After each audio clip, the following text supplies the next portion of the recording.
진행자 이청기입니다. 반갑습니다. 네, 보조 MC 박혜안입니다. 반갑습니다. 네, 8월 15일 강목절이 얼마 남지 않았습니다. 우리 민족에게는 뼈아픈 각오도 있습니다. 8.15를 생각하면서 교훈을 찾고자 합니다. 오늘 특별한 분 모셨습니다. 소개 좀 부탁드리겠습니다. 저는 이름은 이경이라고 하고요. 일본군 위안부 운동하고 있습니다. 그 단체 이름이 좀 길어요. 네. 일본군 위안부 할머니와 함께하는 마창진 시민모임. 원래는 이거보다 더 깁니다. 마창진이 아니고 마산 창원 진해 시민모임. 네. 이게 워낙 길어서 그냥 마창진 시민모임 이렇게 부르고 있거든요. 2007년에 창립해서 지금까지 활동하고 있습니다. 주로 어떤 활동하시고?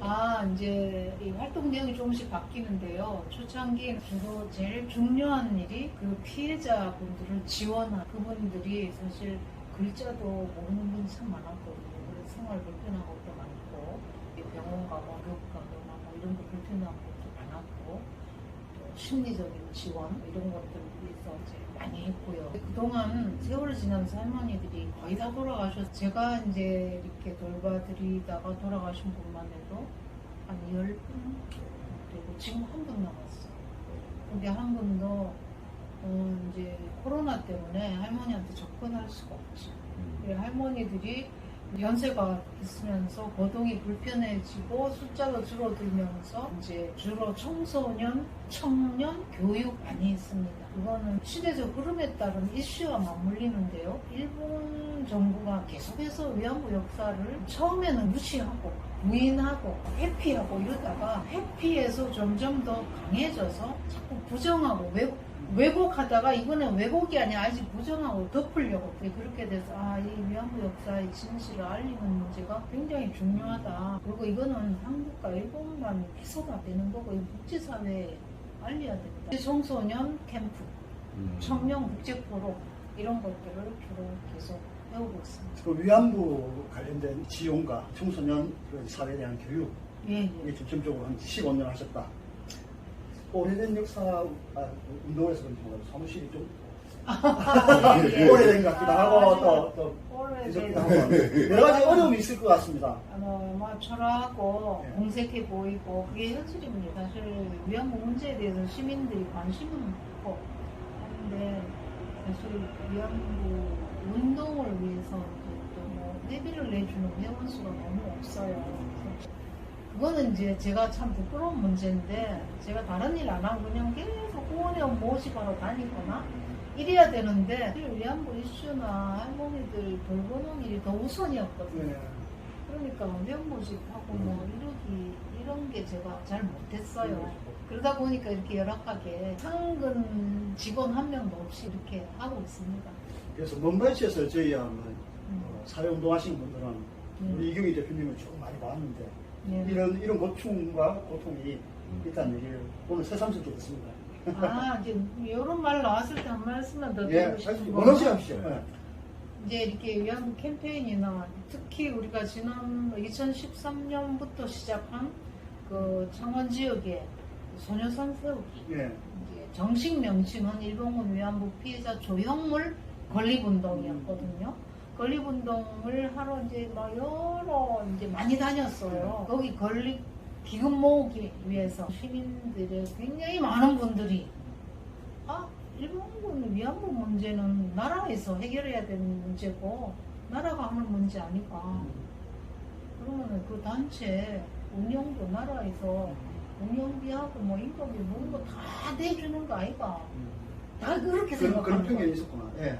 심지어는 위안부 피해자 가족들이나 피해자들조차도 제가 받고 있는 나라에서 돈 받고 뭘 한다고 생각하는 분들이 대부분이었어요. 또 하나의 오해. 이제 아는 분을 어떻게 시내에서 만나잖아요. 그럼 대표님 제가 대표님 하시는 일 도우려고 후원회원 가입했어요 이래요. 근데 나중에 알고 보면은 우리한테 원한 게 아니고 서울의 정대협에 가입했대요. 우리 단체가 정대협의 지역 지부로 알고 있는 사람이 너무 많은 거예요. 거기에 대해서 잠시 한번 설명해 주시죠. 예? 그런 오해가 있을 수 있을까? 저희도 그게 굉장히 많아요. 우리 스태프 넣으면서 이 도대체 무슨 관계인가요? 예. 어떤 전혀 독립적인 관계는 지역 중심 단체고 지금은 정의원으로 이름을 바뀌었는데 정의원의 후원금을 일부는 1위로 보내줘야 되는 분일 것 같아요. 정의원은 국가나 정부에서 돈을 받고 지원받고 하는 곳이죠. 아니에요. 거기도 우리 같은 신인가요? 아. 근데 거기는 후원금 규모가 어마어마하죠. 그리고 국제적으로 회원도 많고 굉장히 많아요. 거기는 유급 직원만 20명 가까이 돼요. 그럼 선생님 지금 말씀하셨던 여기 거기서 지원이 좀 나와야 된다는 건 아, 그건 무슨 얘기인가? 예, 예. 뭐 농담하긴 예, 한데 마창리 시민 모임을 한때로 그걸 하려고 했는데 하려고 돈을 넣은 곳이 그쪽으로 그래요? 돈이 그 들어갔으니까 예. 이제 사실은 1위로 보내려는 거죠. 그런 오해가 있다. 거지. 마창진 시민 모임으로 후원해 주시라 라는 부탁드리겠습니다.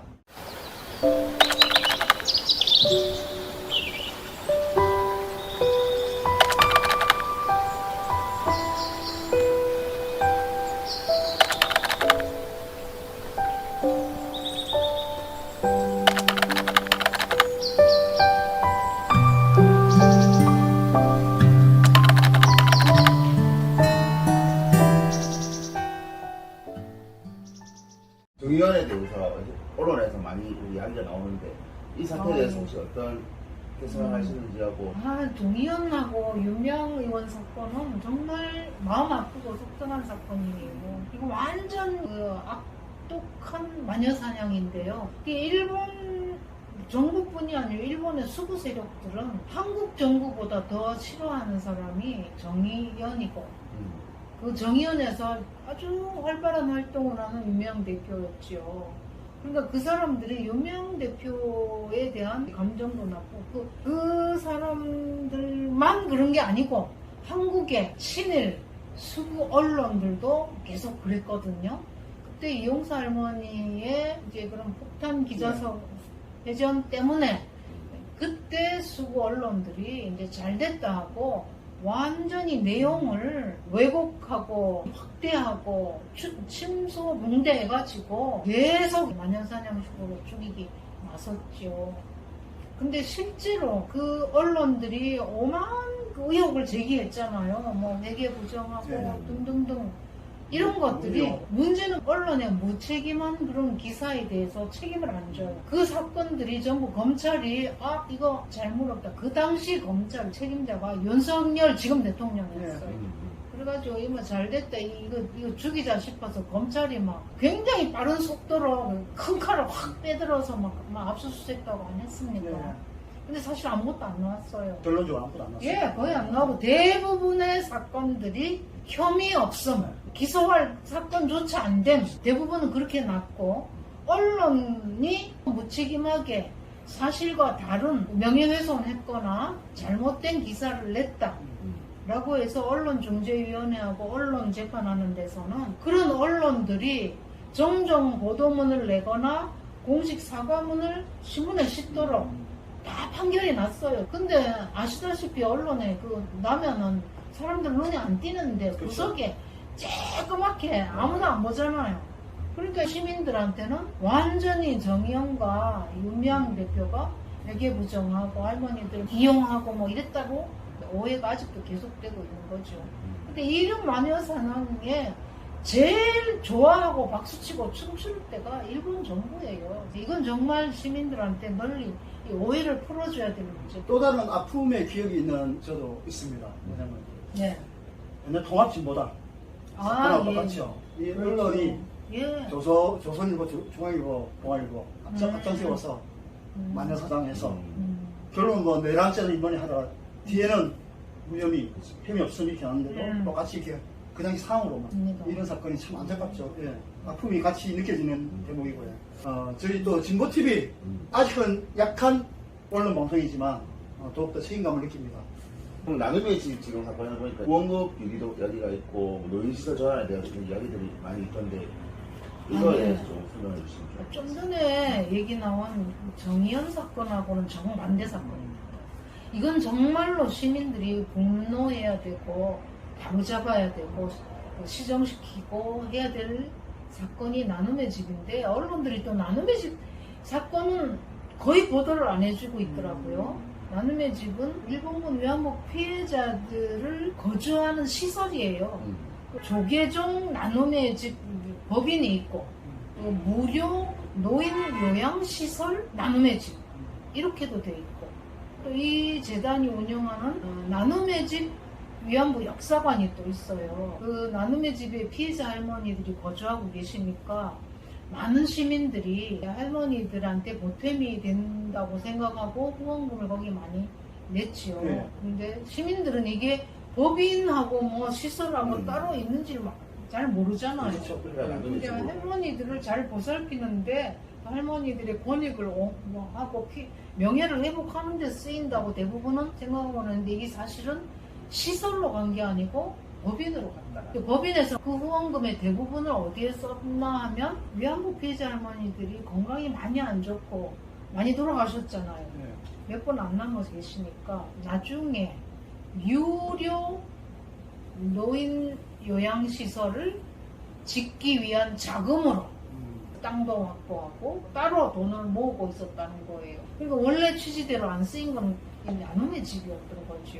이 내용을 내부 직원들이 한 7, 8년 동안 계속 보다가 도저히 안 돼서 이제 이걸 내부 고발을 한 거거든요. 근데 오히려 지금 그 내부 그 고발자들이 너무너무 고통을 받고 있고, 그 법인, 조계종 법인과 나눔의 집 법인으로부터 오만 그 소송을 다 당하고 고통을 받고 있는 그런 문제. 지금 굉장히 어려운 상황입니다. 거기 일본인 연구원이 몇 년 동안 거주하면서 굉장히 순수한 분이신데, 이분도 그 사실을 알고 너무 붕괴해서 여러 번 건의도 하고 시정해야 되지 않냐 얘기했지만 오히려 묵살당하고 거기서 완전히 배제되고 계속 그렇게 되고 있다는 거죠. 그러니까 할머니들이 거기서 정말 인간 대접을 받고 피해자로서 보호받고 이제 인권이 존중되는 게 아니고 그냥 시설에 거주하는 사람으로서 어찌 보면 그냥 가둬져 있다라는 그런 느낌을 좀 받아요.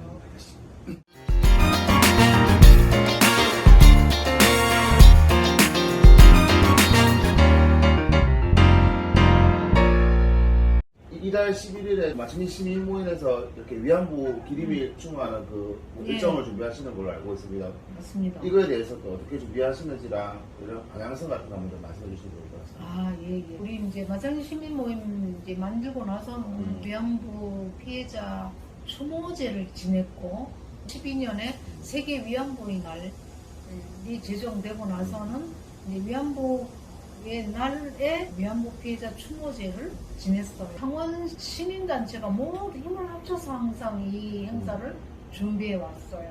근데 그게 어떻게 보면 창원 시민의 자랑이라고 저는 생각합니다. 올해도 장진 시민 모임과 창원과 경남 일대의 시민단체가 같이 공동협력 형식으로 추모제와 청소년 문화제, 1부는 피해자 추모제, 2부는 청소년 문화제 이렇게 준비하고 있는데요. 청소년 문화제를 한 이유는 이 문제에 대해서 청소년들이 좀 관심을 가져야 되거든요. 저희가 국제 행사를 해마다 하다가 작년하고 재작년에 코로나 때문에 국제 행사를 못했어요. 대신에 공모전을 했는데, 이 공모전은 그래도 좀 재주가 많은 청소년들이 많이 응모하잖아요. 특히 그림, 글, 시, 뭐 유튜브, 뭐 이런 거 재주 많은 이제 청소년들이 응모하는데, 이 응모하는 청소년들의 7, 80%가 나는 일본군 위안부 문제에 대해서 하나도 몰랐다. 이번에 작품 만들면서 알게 됐다. 근데 작품 목록보다도 이 공부한 게 참 의미가 컸다. 나중에 평가하고 소감문을 다 받거든요. 그래서 이번에 행사는 청소년 문화제로, 이건 많이는 안 와도 한 8팀이 나와서 어떤 팀은 노래하고 댄스하고 밴드 연주하고 그렇게 할 겁니다. 장소가 어딥니까? 창원시 오동동에 인권자주평화 다짐비가 있는 바로 그 옆에 시민문화광장에서 합니다. 시민문화광장. 예, 몇 시에? 시간은 저녁 6시 반부터 네. 시작을 합니다. 이번 달이 예. 위안부 기림이 있는 날로 알고 있습니다. 맞습니다. 네. 뭐 기림일에 대한 역사라든지 이런 의미 같은 걸 좀 설명해 주시고. 원래는 민간이 먼저 시작했어요. 정대협이 2년에 한 번씩 아시아 연대회의라는 회의를 모았어요. 위안부 피해자 나라들의 단체들이 모여서 위안부 문제 해결을 위한 논의하는 자리였는데 타이페이에서 2012년에 대회를 열면서 진짜 세계 위안부의 날로 하자라고 해서 그때부터 우리 민간단체들은 위안부의 날을 8월 14일로 지켜오고 있었고요. 경상남도에서 2015년에 경상남도 일본군 위안부 기림일로 제정했어요. 조례 통과되면서. 그래서 경상남도 일본군 위안부 기림일은 전국에서 최초의 지방정부 기림일이 처음으로. 됐죠. 아, 자랑스러운 일이죠. 예, 아주.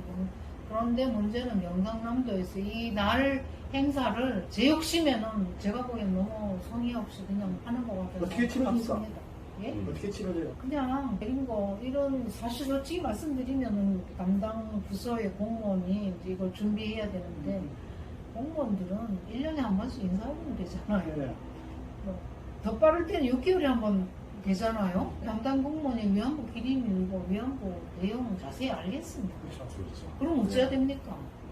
이런 민간단체하고 의논하고 위안부 기림일 제정하는 거 민간단체하고 의회하고 열심히 노력해서 만든 건데 그러면 이 위안부 기림일 행사를 어떻게 하면 좋겠냐? 올해의 이슈는 뭐가 돼야 되고 올해의 위안부 기림일 메시지는 뭐가 돼야 되느냐? 이 의논이 돼야 되는데 그런 거 하나도 없어요. 이 기림일 다가오면 참석할 명단이나 보내라. 그렇게 하는 데 대해서 굉장히 섭섭하고 네.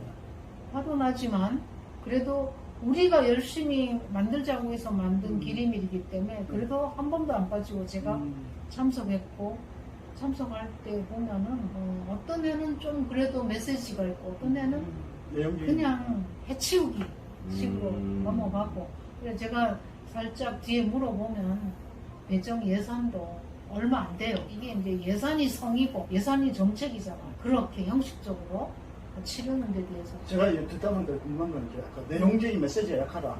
뭐 네. 그것이 이거 있거든. 제가 볼 때는 구체적으로 본 적이 없어요, 저요. 그래서 아까 어떤 형식으로 치러지는데 누가 과연 이게 어떤 사람이 오고 몇 명의 규모고 어떤 행태인지 제가 궁금해서 한번 여쭤봅니다. 이제 보통 시작한다 이러면서 무슨 뭐 이렇게 영상 뭐 흔한 위안부 사진이나 뭐 이런 거 뜨고 네. 그다음에 이제 도지사가 인사하고 뭐 의회에서 누가 오면 인사하고 유공자 뭐 상 주고 또 공연 하나 하고 그리고 무슨 뭐 나비 이런 거 만들어 갖고 한번 이렇게 퍼포먼스 한번 하고 예, 국가 기념일 행사하고 똑같이 뭐 이런 형태로 예. 형식으로 갖추는 행사네요. 딱 이제 유의미한 메시지가 나온 기림일이 딱 한 번 있었는데 2020년에 김경수 도지사가 그날 메시지에 경상남도 일본군 위안부 역사관을 건립하겠다. 그날 딱 공식적으로 선언했어요. 알겠습니다. 지금 현 지사가 박한수죠? 예. 박한수 한번 지켜봐야겠습니다. 예. 아우, 나이도 더운데 지금 우리 국민들이 지금 속태가 좋습니다. 한 명의 대통령 잘못 뽑아가지고 정치가 뭐 무능하고 무지한 것도 좋은데 이 또 외교로 보면 같은 굴욕이죠, 굴욕. 예. 나라 쪼고 잡하게 만드는 이런 일이 벌어지고 있습니다. 그리고 탄핵당한 박근혜 정부가 했던 일을 똑같이 예. 되돌리고 있어요. 특히 위안부 문제하고. 예. 그래서 이와 관련해서는 좀 어떻게 바라보시는지. 너무 걱정됩니다. 조마조마하기도 하고요. 혹시나 기림일 전에 뭔가 폭탄 선언 같은 뭔가 나올까봐 조마조마하기도 한데요. 사실 이제 이 얘기를 하려면 2015 한일합의가 뭐가 문제인지 조금 말씀드려야 되는데 정말 근본적으로 어떤 큰 사건이 있어서 피해자가 있고 가해자가 있다면 이 사건을 해결하는 협상에는 피해자와 가해자의 의사가 제일 중요하잖아요. 그렇죠. 우리 피해자 의사는 한 번도 물어본 적 없이 박근혜 정부가 그냥 자기들끼리 해치워버린 거예요. 그렇죠. 이제 거기다가 내용이라도 좀 제대로 됐으면 되는데 제일 중요한 전쟁 범죄의 공식적인 인정하지 않았습니다. 두 번째, 공식적인 사죄를 안 했습니다. 세 번째, 법적 배상 안 했습니다. 이 핵심 세 가지가 다 빠진 거예요. 거기다 더 나쁘게 덧붙인 것이 불가역적이다. 다시는 이제 위안부 문제 뭐 해결해라 이런 소리 이제 입도 뻥끗하지 말라. 재갈을 탁 물려버렸고요. 또 하나 추가하자면 위안부 소녀상 같은 것 철거하도록 한국 정부가 적극적으로 노력하겠다. 이런 말도 안 되는 굴욕적이고 기만적인 약속을 한 게 2015 한일합의입니다. 이거는 박근혜가 을사늑약과 같은 정말 나쁜 협상이에요. 그래서 유엔에서도 이거를 잘못됐다고 말했어요. 유엔의 여성차별철폐위원회가 이걸 공식적으로 다뤘습니다. 일본 정부도 부르고 해가지고 조사하고, 그래서 이거는 피해자 중심주의에 벗어난다. 피해자인 우리 할머니들의 의사나 의견을 완전히 무시하고 배제했고, 그리고 정의롭지 못한 해결이다라고 유엔에서 그렇게 했고요. 제가 인상적으로 봤던 거는 보통 유엔 산하 기구들이 뭔가 결정할 때는 그냥 발표만 해요. 근데 이때 여성차별철폐위원회 2016년 4월인가 그랬는데 기자회견을 일부러 해가지고 발표했어요. 이제 전 세계가 잘못했다 했는데도 왜 윤석열 정부는 지금 일본하고 화해 모드로 가면서 미래지향적이 어쩌고 저쩌고 이런 소리를 하는지, 박근혜 정권이 미국의 압력에 미국 시킨 대로 2015 한일합의 해치웠잖아요. 그보다 더 심한 굴욕적인 뭔가가 나올까봐 걱정이. 지금 뭐 한미일 군사동맹 그렇죠. TPP가 예. 예. 어렵습니다. 왜 이렇게 고급 용어를 쓰냐면 국민들이 못 알아듣더라고요. 맞습니다. 그게 이제 핵심이고요. 그래서 지금 하여튼 이 윤석열 정부가 일본하고 축이 맺는 게 단순히 두 나라만의 문제는 아닌 거라고 좀 판단이 되지 않을까. 저는 이제 올 이제 8월 26일부터 28일까지 이제 우리 한국과 일본과 필리핀 청년들이 국제 컨퍼런스 하거든요. 거기서 이 문제 다루려고 그래요. 청년들이라면 역사의 주인이 돼야 되고, 잘못된 역사 바로 잡는데 떨쳐 일어나야 된다고 생각해요. 표면적으로 있는 이 문제를 뒤에 뭐가 숨어 있느냐, 이걸 청년들이 바로 보기를 바란다. 제가 그래서 이 얘기를 합니다. 이번에 국제대회를 하기 위해서는 이 문제에 대해서 미리 질문을 던지고 질문을 찾아보고 와야 된다라는 건데, 우리 국제 질서의 정의는 뭔가? 경제 패권이나 군사 패권, 이런 것들에 의해서 이 인권 정의가 지금 파묻히고 있다라는 거죠. 미제국주의적인 군사 패권과 이 동북아에 대한 중국과 러시아를 견제하기 위해서 일본군 위안부 역사가, 피해자의 인권이 희생됐다라는 거예요. 네, 오늘 참 많은 얘기가 오고 왔습니다. 혹시 또 많은 얘기 속에서 못 담은 얘기 있으시면? 제가 강조하고 싶은 게, 이 어떤 국제 질서 정의, 역사 정의, 이게 이렇게 그냥 계속 이 제국주의적 패권 중심으로 가도록 놔두는 것이 맞는가? 이 문제를 바로잡는 거에 청년이 나서야 된다는 거예요. 그냥 그런 문제가 있구나, 그런데 그거 안 되지, 이렇게 그냥 지나갈 문제가 아니다라는 거예요. 적극적으로 이 문제를 풀어주고 청년들이 나서달라고 부탁하고 싶습니다. 역사적 한마디가 또 생각났습니다. 청년이 서야 나라가 산다. 맞습니다. 우리 대표님 오랫동안 사회 진보와 정의를 위해서, 민주주의를 위해서 열심히 노력하신 분입니다. 이제 제법 하소연하십니다. 이제 제발 다른 세대들이 이 일을 차고 나갔으면 좋겠다. 그래 희망이 보인다는 생각입니다. 그런 간절한 마음으로 이 방송을 보시는 우리 청년들, 청소년 여러분들 같이 했으면 좋겠습니다. 이상으로 오늘 김해 진보TV 마치겠습니다. 고맙습니다. 감사합니다.